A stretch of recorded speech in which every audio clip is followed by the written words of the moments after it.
You're listening to CinePunked. This episode, you remind me of the Babe.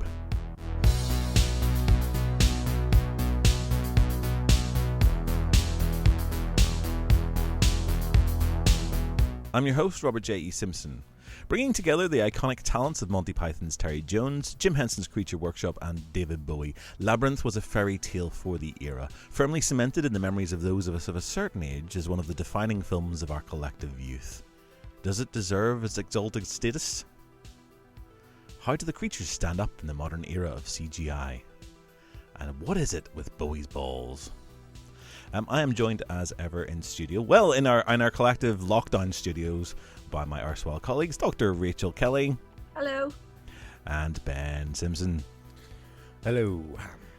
I feel we're going to have to drag Ben through this one. I'm rather surprised. I was surprised to learn just before we started recording that Ben is not a fan of Labyrinth. Nope, definitely not a fan of Labyrinth. And you've seen it before, more than once? I've seen it a few times, and every time I've went, I don't like this film. It's just I think, okay, so we're going to cut Ben out of the rest of this program, and it's going to be Mitchell chatting away. Because what's the point? I can't believe you. It's all right. He's entitled to be wrong on occasion. Well, yeah, that's what... I just don't think it stands up like and that's in today, you know. Okay. I think that's absolutely fine, and I'm going to spend the next 30 years of my life explaining to you why you're wrong about that. So, Okay. Well, I mean, this is something we're going to get round to today. We'll kind of get through this. So, Rachel, by contrast, you are a fan. This is one of my all-time favourite films. I could come back to this over and over and over again, and complete contrast to Ben. For me, this stands up incredibly well, considering the film is more than 30 years old now. I love it. I love everything about it. I can't be objective about this film. I can only just gush lovingly and fanishly about it. I don't know if this is necessarily a good thing when it comes to films. I often think about this when we're putting together the ideas that we're going to run with on the show. And sometimes being a fan is great because you get that enthusiasm. You can share your enthusiasm and infect other people with the drive to and desire to actually watch these films. And even whenever, you disagree about something, that still comes through. But sometimes being a critic of these films, not liking it, also does the same thing because it gives you something to talk about. Sometimes when we're a fan, we lose all sense of objectivity. I agree completely, yeah, and I have none where Labyrinth is concerned. I am dimly aware that there are legitimate criticisms that could be levelled at this film, but I'm very much of the idea that I'm just going to stick my fingers in my ears and go, la, la, la, la, la. I'm not listening. I don't care. I love it. You're not going to make me not love it. I don't care. I love it. So there we go. That was CinePunked. You've been listening to. Don't know. Can we better that? That's a good question. Okay. So look, let's talk about. Do you know much about the film, Ben, and in terms of and how it came to be? No, I don't. TriStar Pictures announces the collaboration of three extraordinary talents. Jim Henson, creator of the Muppets and Dark Crystal. Where you go with a head like that? George Lucas, creator of the Star Wars saga.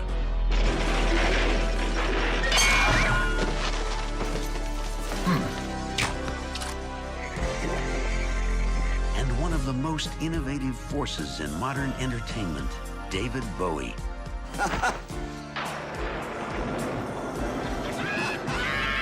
Together, they will take you into a dazzling world of fantasy and adventure. There's nothing to be afraid of. A world where anything seems possible, and nothing is what it seems.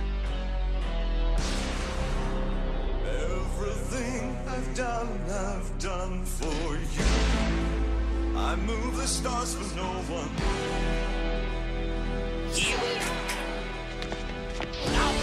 Run so hard, run so far. The world of Labyrinth. Okay. Did you know it was written by Monty Python's Terry Jones originally? I did not know.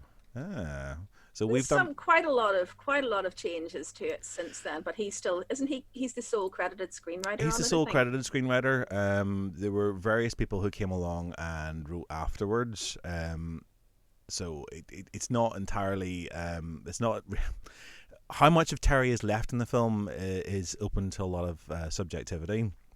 And there are some changes as well that he's not particularly happy with. Ultimately, I'm struggling to remember exactly which ones at this stage, but I know that there were some avenues that the finished screenplay went down that he wouldn't have gone down, and he didn't feel comfortable with.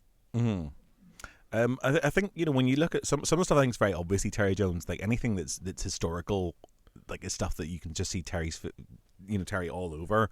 There is the sort of great big old wise man that he encounters that's voiced by Michael Horndon, who was also the voice of Paddington Bear. Who he encounters, he's got the big kind of chicken thing on his head.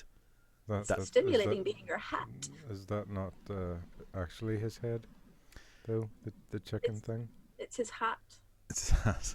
It's his hat? Yeah. It's his hat, yes. But that, for example, is a Terry Jones creation. I think... The Shaft of Hands was Terry Jones as well. Yeah, although that in itself, like for me, that... I mean, so there you've got some of the obvious influences on it as well. That's very clearly Alice in Wonderland territory, where you're kind of going down into the underground. And also there's a bit of cocktail about that for me. There's a bit of sort of, I don't know, I get like a bit of a Discworld vibe from some of it as well. Yeah. It's very much in that vein, but then I think Pratchett's Discworld does a lot of borrowing from the fantasy that was around at that time too. I mean, that's of an era when Discworld was just, Pratchett was writing from the late 70s, certainly the early 80s. So Discworld would still have been a reasonably new phenomenon at that point. Yeah. So yeah, there's a lot of that going around. I mean, the 1980s saw a bit of a resurgence in fantasy. I have my own theories, as you probably can guess, but I think the fantasy cycle of that era was a response to what was going on, in the same way that the historical epics of the 1960s were a response to what's going on sociopolitically. But yeah. What do you mean by that? What exactly is going on that sort of influences this stuff? Well, no, this is not my era, so that's fine. I'm just kind of curious of the opinion, because I haven't got a really, really firm view of this. But it's the cycle of fantasy epics that appear in the 1980s looks to me very similar to like a mini historical epic, and then there's a lot of kind of historical significance and historical symbolism kind of imprinted onto the fantasy epics. You see a lot of Greek myth revitalized in the 1980s, and I think it's doing something similar to what the historical epic does in terms of allowing a nation or a national psyche to kind of interrogate and investigate what's going on in a moment of paradigm shift. I mean, 1980s, era of Reagan, era of Reaganomics, all of that going on. So it's not something I've done a lot of work on. I'm sure there's lots of good scholarly stuff out there, but there's a lot of fantasy happening at this time. And a lot of it's looking at similar themes. Labyrinth, though, is just in and of itself. It's just its own little creature. There are plenty of dodgy film. The dodgy film. I was going to try and build up to sort of dodginess, but that is just get it right there. So Ben, I feel that this is where you possibly are most vocal about this point. What is it that makes Labyrinth dodgy for you? I think it's the whole young girl and old Goblin King kind of. This is where I have to go la la la la la la, because you're so right, and I have to pretend it's not there. Well, you put your fingers in your ears and let's hear Ben's thoughts on this. Like, yeah, it's just, I don't know. I think it's probably because I have kids of my own, and it seems like I don't know. She's like got this crazy fantasy kind of thing going on, and then you've got Bowie as the. What was his name? Jared or something? Jareth. Way cooler, yeah. Yeah, I knew it began with a J. You've got him, and then he's like, I've done everything for you, He doesn't say like, love me back kind of thing, but I think it's implied He does actually say it. Yeah, he does at the end. Yeah, love me, worship me, do as I say, and I will be your slave. Which is itself is really, really conflicting. There's like a weird I know codependency within that. This is not a healthy setup for any kind of I don't know if situation. I'd call it codependency. It's dependency. Well, I mean, she's got to do what he says, then he's going to be her slave, which ultimately means that he's going to do what she says. This is a kind of codependency. This is not healthy. So, Ben, you think because you got kids, you're kind of just a little bit more hyper aware about this? Is that it? Yeah, I think so. Yeah. I obviously whenever I watched it whenever I was younger, I still didn't like it then. I don't know what it was about it that I didn't like whenever I was younger, but I still don't like it now. I think it's probably the trousers. There's very, very tight trousers. Can I jump in here as a heterosexual woman? And just because the trousers, believe me, the trousers were a big part of my enjoyment of this. It'll show you your dreams. But this is not a gift for an ordinary girl who takes care of a screaming baby. Do you want it? Then forget the baby. I'm not even going to lie. You know, I saw this in the cinema as an 8-year-old girl. And okay, so the trousers thing was less important to 8-year-old me, but I've seen it multiple times since then. And the older I've got, the more I've been like, holy shit, the trousers. But as an 8-year-old girl, what I was seeing there, I think it was appealing to a sort of a very archetypal princess fantasy, because you know he's objectively very handsome. Even if the 1980s fright wig notwithstanding, I like the fright wig. And she is, it's you look at it as a basic coming of age parable, and it's about her sexual awakening, and it is about her understanding her own powers. And her own responsibilities as an adult, and that ballroom scene where the sexual tension is palpable is very much about her entering into that kind of adult world. And the creators have talked about that. It's about a child on the threshold of adulthood, entering into a sexualized world where she doesn't yet belong, and understanding it but being fascinated by it. Now, all of that I can understand objectively. As a little girl, I just thought, oh, cute, he loves her. And that is problematic. I can't argue with that. It is definitely problematic. It's even more problematic when you consider the fact that Jennifer Connelly was only 14. The character is 16, but she's 14. Bowie is what? He's nearly 40 at this point. Was it? Yeah, 39 he must have been. I can't claim that's okay. I mean, the romantic part of this little 8-year-old child who wanted to be a princess and have princes fall in love with her will forever be swept up in the romance of that. But ultimately, that's not romantic. That's. But this is something that. What'd you say, Ben? Creepy. Creepy AF. Yeah. But this is something that I think we've conveyed through sort of fairy stories forever, from time immemorial. Yeah. I mean, the idea of the little kind of girl and the dashing prince. We are still very, very used to this idea of May to December relationships on screen, or in this case, possibly an April to December. Well, April to June maybe relationship. Something a bit odd. It's definitely not right. And that cusp that she is in terms of her own sexual awakening sort of makes it slightly dangerous territory, but also I suppose makes it slightly interesting. It's not unfamiliar for adolescents to have lustings after people that are a lot older, and she's clearly kind of so invested in the fairy stories herself. Like it is there, it is ever present. I think what's really notable as well is that when you listen to the creators talking about it and the actors, there's no indication that any one of them have had this conversation with themselves.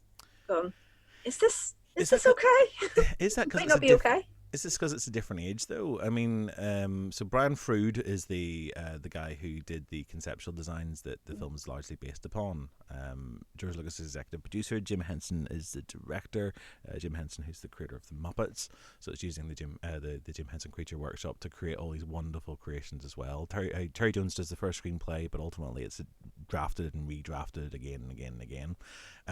It's a lot of men at this point that are involved in this as well, in terms of how the whole storyline was developed. You know, I wonder, is that maybe part of it, the fact that this is just a bunch of let's be honest, middle-aged men writing and creating this fantasy that's about a teenage girl in a world that is largely populated by men as well. There are not very many female characters within this. Not that this is a surprise, because this is Hollywood in the 1980s. Women. There's only the one. Could you count the fairies as one as well? You know, possibly the fairies, yeah. I'm talking about the wee dump, the lady that's got all the dump stuff on her back, and who just feels like she should be played by Terry Gilliam. For me, it's Monty Python the Holy Grail at that point. Yeah. You know who she's meant to be, Jareth. In the original screenplay, that's Jareth again. Oh, I didn't know that. Mm-hmm. I can kind of see that with the crazy hair that she has. You can't look where you're going if you don't know where you're going. I was searching for something. Well, look here.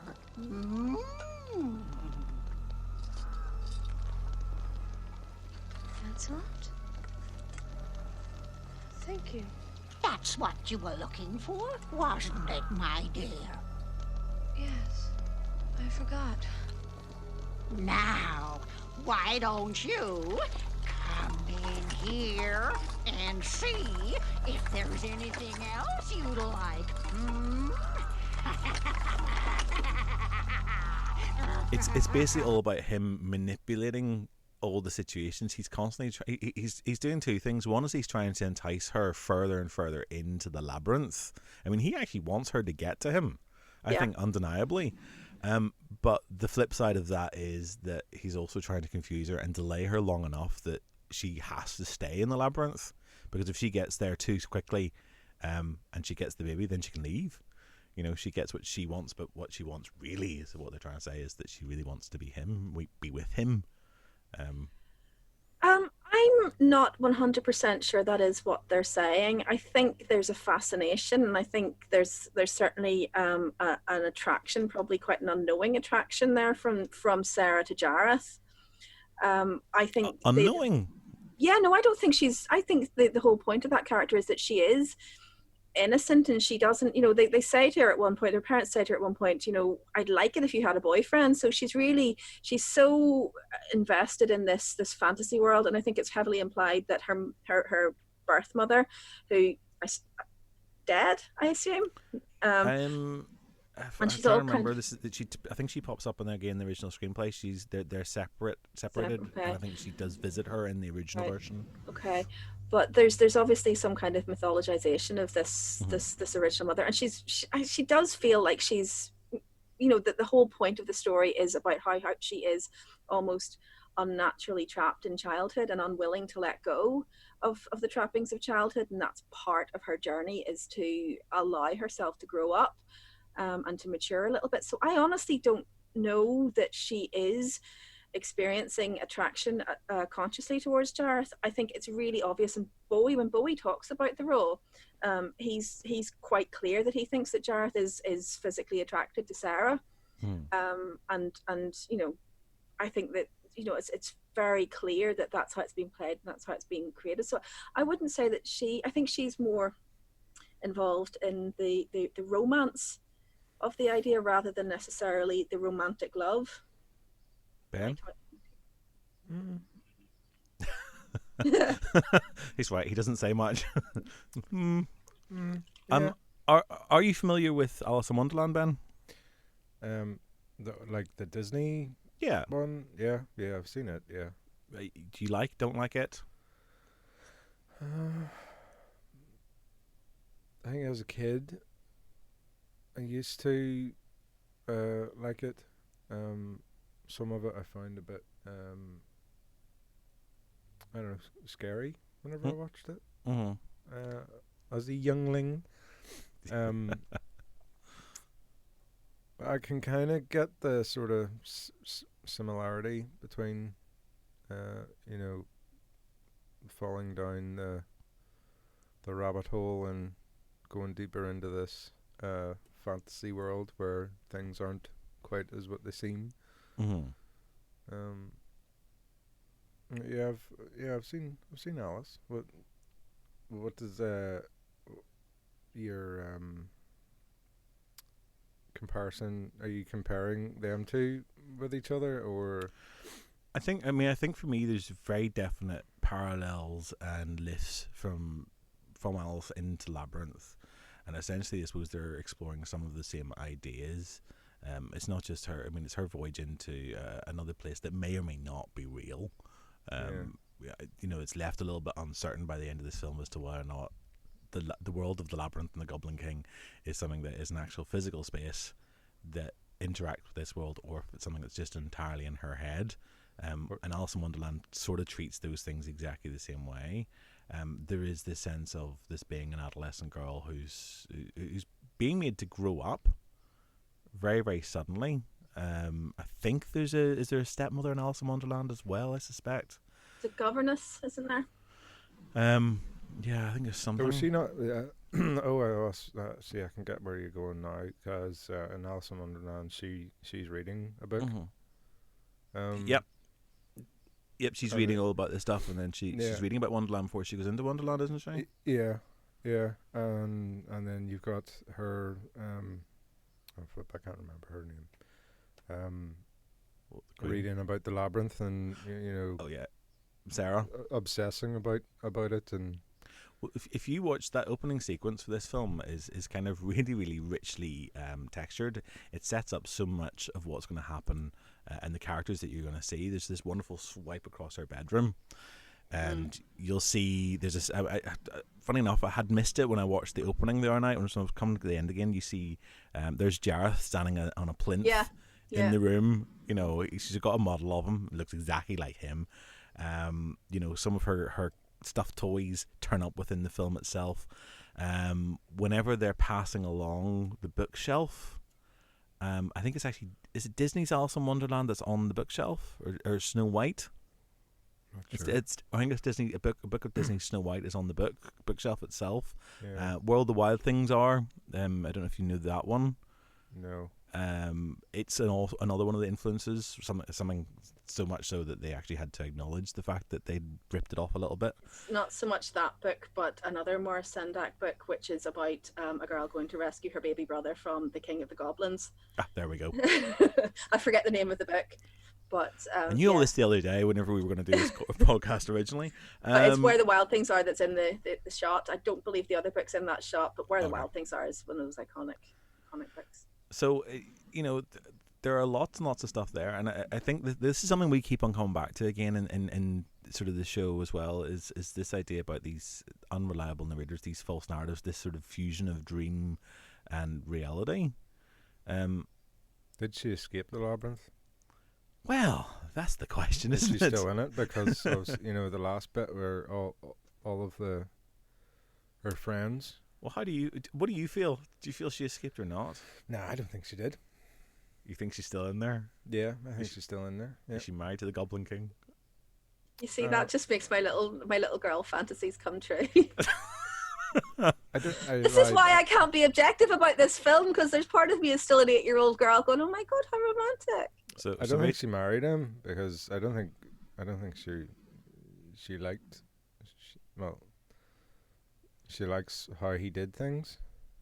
I mean, canonically, if we're talking about the extended universe, etc., there is a graphic novel, a 4-part graphic novel released about 20 years later, which is about Toby going back to the Labyrinth.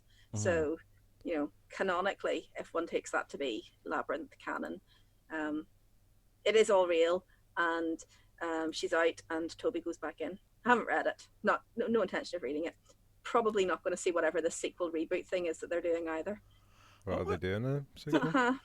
They are. I mean, I quite happily will. I mean, for me, I love part of it for me is this film brings together some of my favourite things. I mentioned them in the introduction. It's a bit of Monty Python. There is a lot of David Bowie, and there's also the joy of the Jim Henson Creature Workshop. I'm a huge Muppets fan. For me, they're, I love their creations. They just, I love the fantasy about them. I love the fact that these are things that are so fantastical, but also they seem very real. So I mean, I'm quite happy, and for me, now I've yet to watch the Dark Crystal TV series that's come out, one of Jim Henson's other creations, and I have yet to see the new Fraggles, which is, I believe, on Apple TV at the moment. But if it's a chance to revisit these things, I will happily do it. I mean, it's going to be what it is. Yes, there's no Bowie anymore, and I can't think of another artist that would be as iconic as him, which does create its own little problems. But nonetheless, for me, it's just fabulous. So much of that film to me is about the chemistry. It's just the chemistry of the actors and the roles. Well, speaking of the chemistry and the actors, Ben, you're probably not aware, I suspect Rachel is, but the alternative to David Bowie, can you guess who they might have cast instead? Who they originally wanted for Jareth? Oh, some other pop star? Mm-hmm. Some other pop star from the 80s that's big.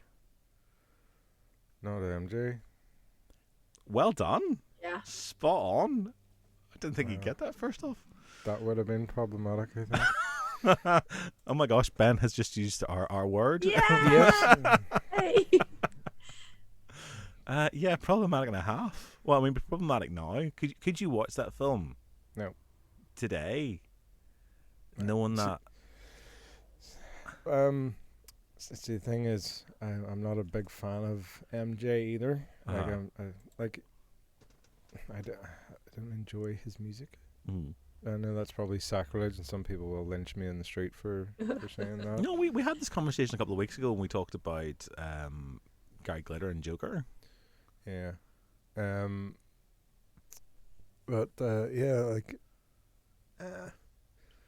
it'd definitely be a different movie. It changes everything about it, really. I mean, the whole kind of screen persona that Michael Jackson brings to that is just significantly different than the persona that David Bowie brings to it. Yeah. This Michael Jackson's got that Peter Pan thing about him, the boy that never wanted to grow up, which completely changes the relationship between Sarah and Jareth, whereas Bowie's got that sort of otherworldly, deeply sexualized, but not 100% of the human race kind of vibe about him, which, again, that's a completely different Jareth. If I thought for 1 second that you were betraying me, I'd be forced to suspend you headfirst in the bog of eternal stench. No, Your Majesty, not the eternal stench. Oh, yes, Squirrel. And you, Sarah. How are you enjoying my labyrinth? Well, I suppose what we're doing then is it's a good moment to kind of mention our idea about what stars actually bring to a film, and that Bowie has this on-screen image, this image that's been built up largely through characters that he plays within his multimedia empire. He's frequently the alien. This is Ziggy Stardust. This is the man who fell to Earth. So there is this otherness about him that exists anyway, and we bring that in every time he does something. You just kind of, I mean, he was still doing it in the last year of his life, revisiting some of these alien concepts. This is something that he always set himself up as. MJ, though, also for me does have this sort of slightly other quality, certainly maybe a bit more freak show than sort of Alien. But they tapped into that when they did Moonwalker, which wasn't that long after this. I have never seen Moonwalker. You've never seen Moonwalker? Either No. It's one of those films that is just stuck in my head. I would imagine so. I didn't know Michael Jackson did any films, to be honest. Yeah, he did a couple. I mean, and if you ever watched the video for Thriller, I mean, this is a bit of fun, directed by John Landis. Michael was capable of performing and of acting as well. I think you're right. It would be a very, very different film, and I think now we'd probably have a little bit more of a difficulty in watching it. in light of allegations that are made about Michael Jackson. Not that David Bowie actually escaped any allegations. No, it's just that it hasn't hit the popular cultural consciousness in the same way at all. No. So, I mean, for me, when I look at this and we talk about the problematic nature of him and this sort of 14-year-old girl, there are... I don't even think there are allegations. I mean, some of the groupies that he was hanging out with in the 70s were of a comparative age. You know, and this is fact, but this is also the issue with this, as time has gone on, the way the attitudes have changed towards those relationships between stars and the public in the 70s.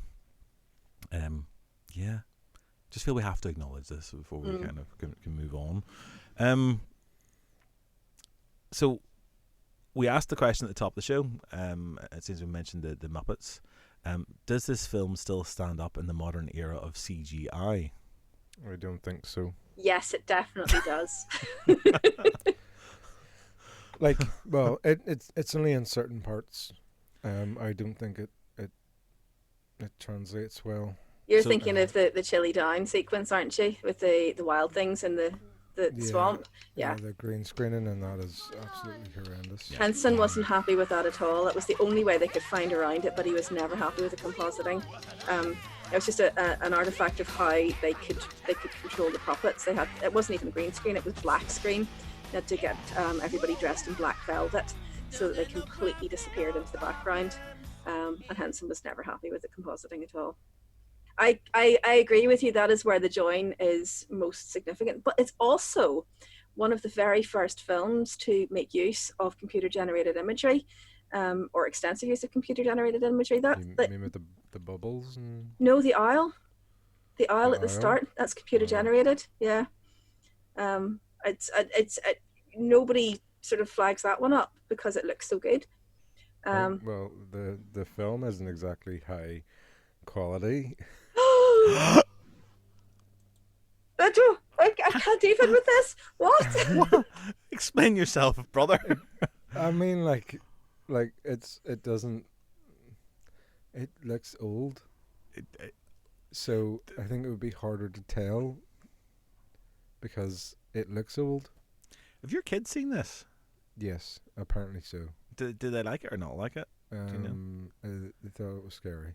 I thought it was scary. I tried to get my niece to watch it when she was about 5, and it took her years to forgive me. She called it the Tra-La-La film, and every time she came to my house, she would say, "Rachel, I don't want to watch the Tra-La-La-La film." But it's brilliant. She has to preface her meeting with you with that because you make her try and watch it on a regular basis. Is that No. It was just that she found it so traumatic that she was determined that I would never ever try and get her to watch it again. Wow. Yeah. I mean, and she wasn't that much younger when she failed to engage with it at all than I was the first time I saw it and loved it. I mean, it leaves me uneasy. It still leaves me slightly uneasy, and as I get older, I think it is the relationship between Jareth and Sarah that causes me most of the problems. The Chili's, yeah, I agree, doesn't work at all. Oh no, it doesn't work. It's just that it could do with a modern polish, maybe. It could have been cut. I mean, yeah, I would agree with her. It's also not my favourite song in the film. But even Danny John Jules. It's rubbish. I love Danny John Jules. I think he's an absolutely amazing actor. He's a lot of fun, and you clearly don't love him enough, Robert. That's the problem. I can't see him. I can only hear his voice, and it's not enough.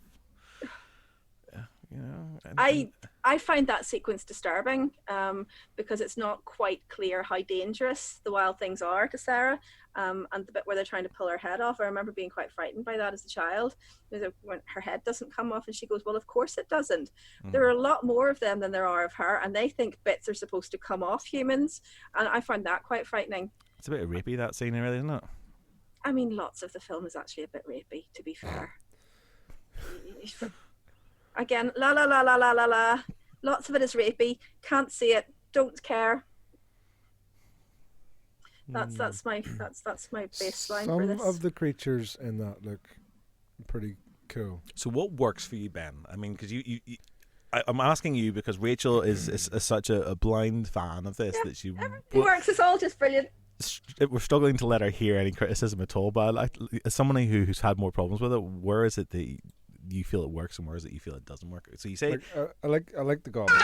Stop it! I'll say the words. No, I mustn't. I mustn't say. I wish. I wish. She's going to say it. Say what? You shut up. Listen, she's going to Okay. say the word. Right, because they're touchable. Like you could reach out and almost touch Rachel. the goblins because I can just see where Rachel's thinking right now. Just stop it. What? No, I'm not. I was visualizing the scene with was- dance magic. was it Pluto? Ludo. Ludo? Yeah. I don't know. That big thing, like it looks pretty cool. Ludo! Where's Hoggle? I'm not a fan of the what do you call him? Hoggle. No, well, I don't like him, but I don't Okay. like him for other reasons. Sir Didymus. Yeah, I'm not a fan of him. I think he's a bit too gimmicky. I maybe give you that one. All right. Yeah, and then his dog, like some of that's a real dog, and then some of it's a terrible looking puppet. You can tell you didn't grow up on Fraggles.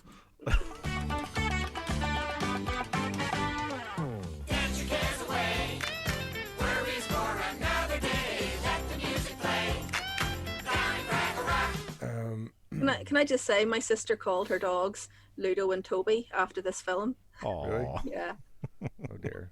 Neither one is with us anymore, unfortunately.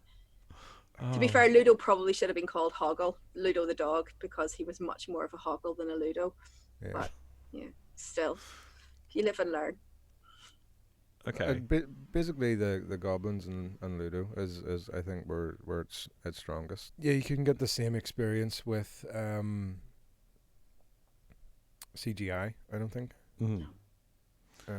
It would look too, and even CGI. Well, It would look too much CGI like the chili sequence, wouldn't it? Let's be honest. Yeah. The whole way through. Yeah. Well, it looks- wouldn't be looks horrible. Henson. It would be Henson. I mean, part of the whole Henson thing is the fact that they are physically there. You can reach out and touch them. The actors can interact with them. Mhm. I mean, for me, I have always loved that practicality of it because certainly to the eyes of a child, watching this stuff on like we're of a certain age, watching this stuff on VHS, as a child, the quality degradation, everything else, us being used to a different standard of what is and isn't high def and detailed. You accept a lot of this stuff, and there's a part of me that still watches some of these performances and I go, how do you make that happen? I mean, I still watch Sir Didymus jumping on his dog, and there's points in that where I go, how is they making this puppet work on top of this real dog? Have you watched Inside the Labyrinth, Robert? They're not. I didn't watch it recently, no. It's And I fascinating. I rewatched it getting ready for this. It is absolutely fascinating. Just the level of intricacy and thought that goes into making all of this happen.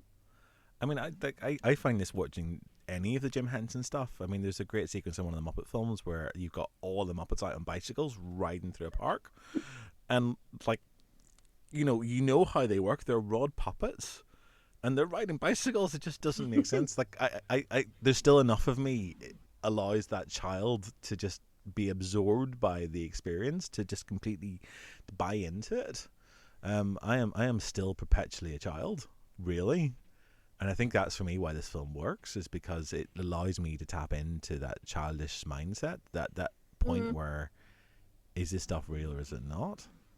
I think it demands that you tap into that childish mindset. You've got two main sources of identification here. You've got Sarah, who is a child on the cusp of womanhood, who is actively avoiding maturing into womanhood. And you have Jareth, who is, a grown man, but he's effectively a spoiled child. Yeah, I'm not And Jareth. he's- I'm not creeping on no teenage girls. Well, ignore the creeping on teenage girls, okay? Ignore that bit, set that bit aside. We'll quote Rachel on that one. Rachel's lessons for life. Ignore the man creeping on just teenage girls. Put it aside. it aside and just enjoy. No, that's so. I know. CinePunked arrested in. I know. And that's why I can't be objective about this film, is because objectively I know that that's not okay. It's just not okay, and there's no real justification for it, except for the fact that I love this film passionately, and I will always watch it as my 8-year-old self. Is she still on the Labyrinth? I don't think I heard from you what you thought. Me? No. I think we have enough encouragement to believe that it was in fact real life, and that she did go through this maturation experience. I think they do. Had they not had the big sequence at the end where everybody appeared from the labyrinth and had a big party in her bedroom, I think it would have been left a bit more ambiguous. But that to me was the bit where they went, yeah, totally. It's it's fine. Does time move differently in the labyrinth then? Yes, it does. Yeah, it does. Absolutely. Yeah, it's one of those liminal spaces, like, where it just exists in its own little world and bubble. Yeah. Although, to be fair, she has 12 hours in the labyrinth, and then 13. 13. Robert. But then he skips through a whole bunch of hours as well. So, I mean, she doesn't actually spend 13 hours in the labyrinth. She spends less time than that. No, but her parents go out at 8? No, 7 because there's a big deal. What time they come back at? Midnight. The clock's striking midnight when they get back. So 5 hours? I can... Potentially. It depends how many hours he cuts out. He'd have to cut out 8, but I don't think he cuts out as many as 8. I'd have to have a look. Yeah. Actually, I'm going to go and do this now. See, I mean, I think... I mean, no one's asked me, but do I think that she escapes the labyrinth? See, part of me wonders if... part of me thinks it's all still just in her head. I think that this is just a fantasy world, even down to, like, for me, the big sequence that always gets my head going is the Escher sequence, with all the staircases going everywhere. There's an Escher etching on her wall as well, very clearly. So again, this is all stuff that she sees every single day that has been put into this labyrinth. It's a big dream. That's what it feels like to me. It's just a big, massive dream. And at the end of it, she has this choice. And it's the choice I suppose we all face as we go into adulthood is you can either allow yourself to still indulge in this fantasy, or you can put it away. Okay, well here's a counter question to you. Does Dorothy actually go to Oz? I mean, to me, you're talking about Alice in Wonderland. To me, the clearest parallel is Wizard of Oz. I think it's a clearer parallel than for Alice in Wonderland. Yeah, it's another very valid part of the same sort of bunch of same type of narratives. Hero's journey, effectively, isn't it? See, I think maybe this is me getting to the stage in my life where I think it's all just in their heads. They're all mental. I think maybe they've done too much work with mental illness at this point, so I just think everyone is just imagining all this stuff. The part of me that's still a kid, the part of me that loves being on a set and, being immersed in that fictional world where when you're playing a part, you do believe you're in that space. Without a doubt. I mean, I said before, Ben, we've been on sets and there's no way, when you walked on the set in Game of Thrones, you were in Westeros. You weren't anywhere else.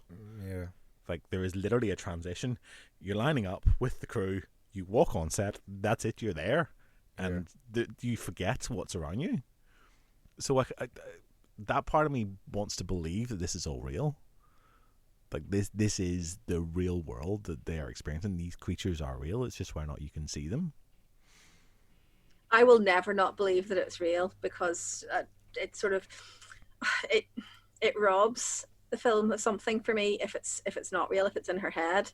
I know where you're coming from, older Robert, but remember, this is 8-year-old Rachel that we're talking about here.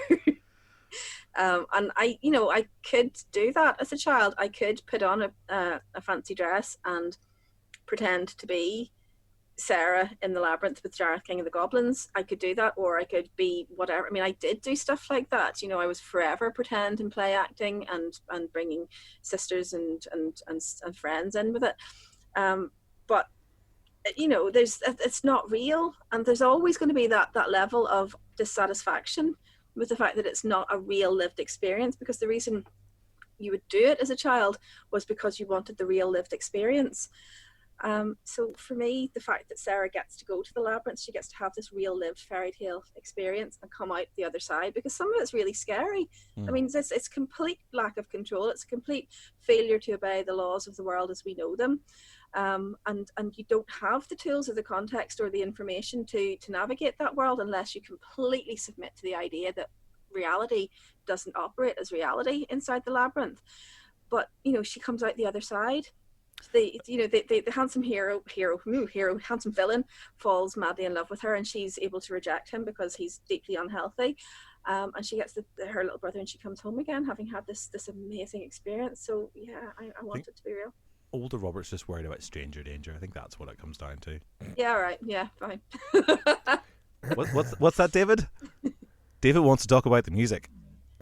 Let's talk about the music. We can't play. I can't sing your songs. We don't have copyright clearance. It's far too expensive. Yeah.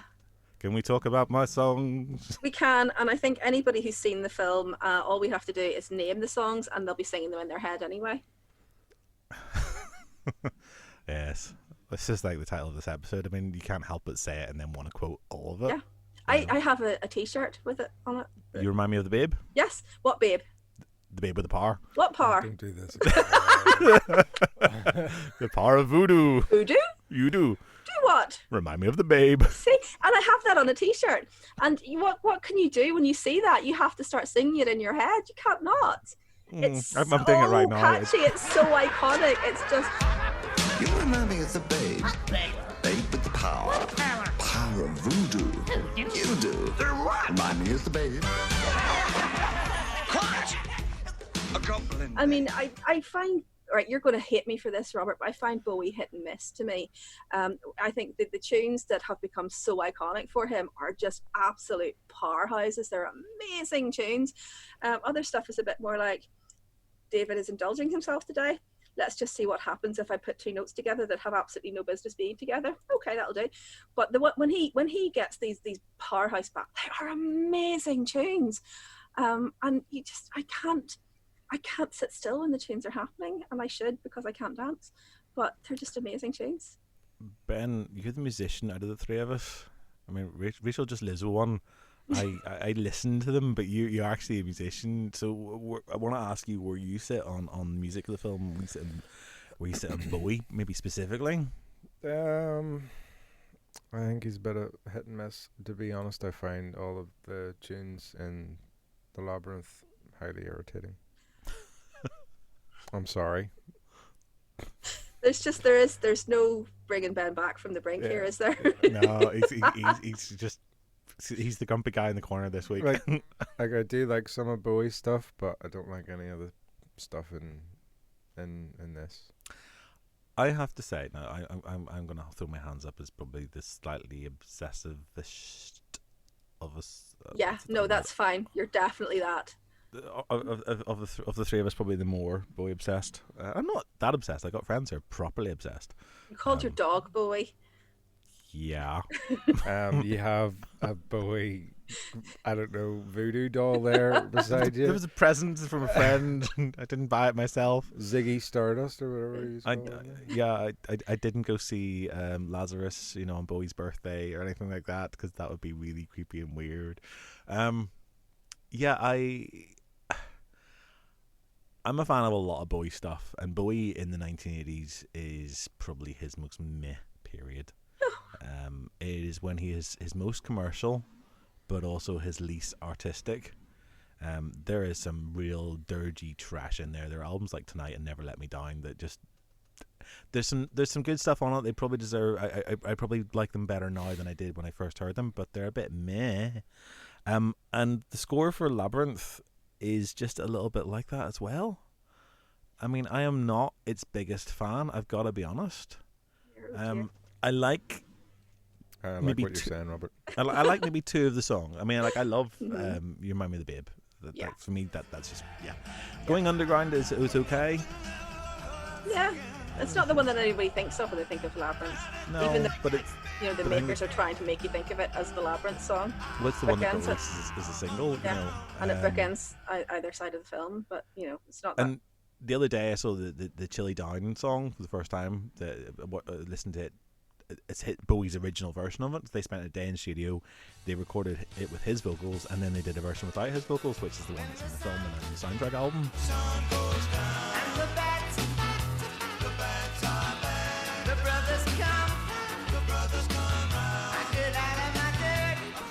Which is a bit of a shame.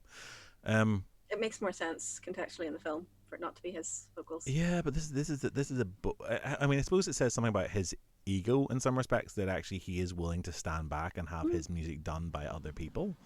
And it is something about the Bowie films that he often is bringing something else. It's not just his star persona, it's also his music that he's bringing to this his stamp is on this in a way that it wouldn't be. Like, this isn't just a Jim Henson film, this isn't just a Muppets film. Absolutely. This is as much a Bowie film as it is a Henson film, and it would have been as much a X film as whoever they got to play that role.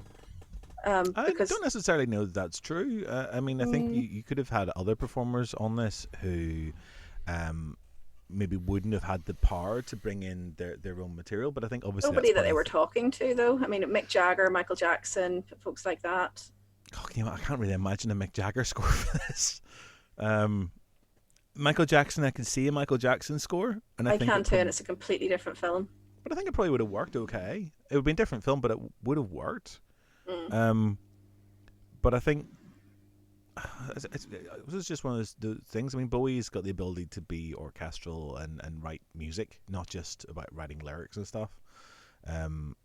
Interestingly, when you look at something like The Man Who Fell to Earth, which he was asked to score at one point, in the end there was a fallout between him and Nick Rogue, and Bowie's music wasn't used. He ended up using it as an album instead. I mean, for me, this is not. I think this is Bowie at his one of his most iconic performances, but this is not the best Bowie music that I'll ever listen to, and the soundtrack is not an album that I play very often. However, can I just interject as somebody for whom this was my introduction to Bowie? It's a very accessible introduction to Bowie. I mean, my parents were not Bowie fans. We didn't have Bowie playing in the house. I didn't actually know who he was when I saw this film the first time. And that was the first. I do know what you're saying. I completely understand what you're saying. This is very 80s Bowie, and it is very power ballad, and that's not necessarily, well, it's not really why you listen to David Bowie for the 1980s power ballads. But if you've never come across Bowie before, I think it's enough Bowie to be like a gateway drug, and to sort of make you want to go, oh, well, listen to the other stuff here, and maybe not if you're 8 years old. You're going to be listening to that for a while. You Remind Me of the Babe is going to be your limit for a while. But that's, ultimately it's introducing you. It's making him accessible. This is for kids. The film is for kids. I'm still convinced for you, Rachel, it's just all about the trousers. It's a big part about the trousers. The big part in the trousers, I That's think. what I tweeted the day he died. What? Yeah.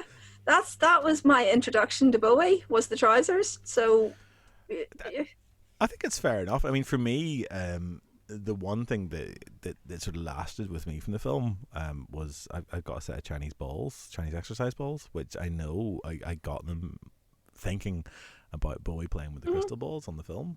It's not even him, of course, but No, it's not him. I know. And you don't want to know that. Actually, I didn't want to know that, but I had that knowledge forced upon me at an early age. I think there must have been someone who came on Blue Peter or something in the 80s and did a demonstration of this, because I've known this since I was a kid, that it's not him doing it. Yeah, so have I.